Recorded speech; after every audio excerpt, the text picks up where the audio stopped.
Hi hello నమస్తే అందరికీ. నా పేరు నరేష్. ఇందిరమ్మ ఇళ్ల పథకం డబుల్ బెడ్రూమ్ల పైన మరి 2 వార్తలు ఉన్నాయి, చెప్తాను. వీడియో మొత్తం చూడండి, అర్థమవుతుంది. ఫస్ట్ టైం చూస్తున్న వాళ్ళు ప్లీజ్ సబ్స్క్రైబ్ చేసుకోండి. ఇట్లాంటి ఇందిరమ్మ ఇళ్ల పైన, సంక్షేమ పథకాలపైన ఎప్పటికప్పుడు అప్డేట్స్ చెప్తూనే ఉంటాను, జెన్యూన్ అప్డేట్స్ అనమాట. మరి ఈ రోజు వార్త ఏమంటే, మరి ఆల్రెడీ డబుల్ బెడ్రూమ్స్ లో ఉన్న వాళ్ళు ధర్నా చేశారు కదా మొన్న, దమ్మాయిగూడ వాసులు, అహ్మద్గూడ వాసులని.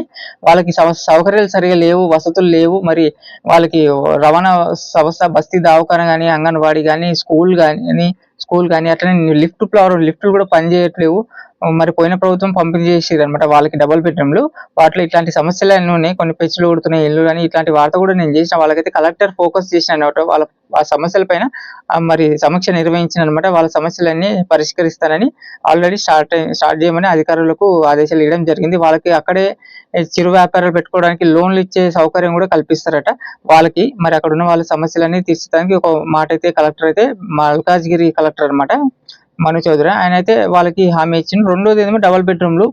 ఈ రోజు ఈటెల రాజేందర్ పొంగులేటి శ్రీనివాస్ రెడ్డి గారిని కలవడం జరిగింది. ఈ హౌసింగ్ శాఖ మంత్రి, మరి రెవెన్యూ హౌసింగ్ శాఖ మంత్రి ఆయనే కదా అన్ని ఇవి చూసేది, ఇచ్చేది, ప్రకటన చేసేది. అయితే కలిసి మరి ఫస్ట్ అయితే మల్కాజ్గిరి, హుజురాబాద్ సంబంధించి డబుల్ బెడ్రూమ్ల గురించి తను కూడా సమస్యలు ఉంటున్న వాళ్ళ సమస్యలు కూడా పరిష్కరించాలని, అట్లనే కొత్త ఆల్రెడీ లిస్ట్ ఉందంట వాళ్ళ దగ్గర.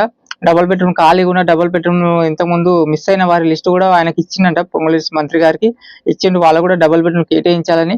అట్లనే మళ్ళీ హైదరాబాద్ జిహెచ్ఎంసీలో ఎక్కడో బస్సులు చాలా ఉన్నాయి, వాళ్ళకు డబుల్ బెడ్రూమ్ కట్టిస్తున్నారు. వాళ్ళు త్వరగా స్టార్ట్ చేయాలి. ఎక్కడ ఉన్న వాళ్ళు అక్కడే బయటికి వెళ్ళలేరు ఉన్న వాళ్ళు, అక్కడనే వాళ్ళకి డబుల్ బెడ్రూమ్ కట్టియాలి. G+3 కట్టిస్తామన్నారు.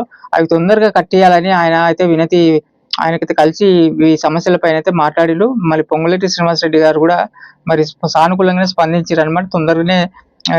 తొందరగానే ఈ ఈ పనులైతే మొదలు పెడతామని చెప్పిందనమాట అని ఈటెల రాజేందర్ ప్రెస్ మీట్ కూడా చెప్పిందనమాట.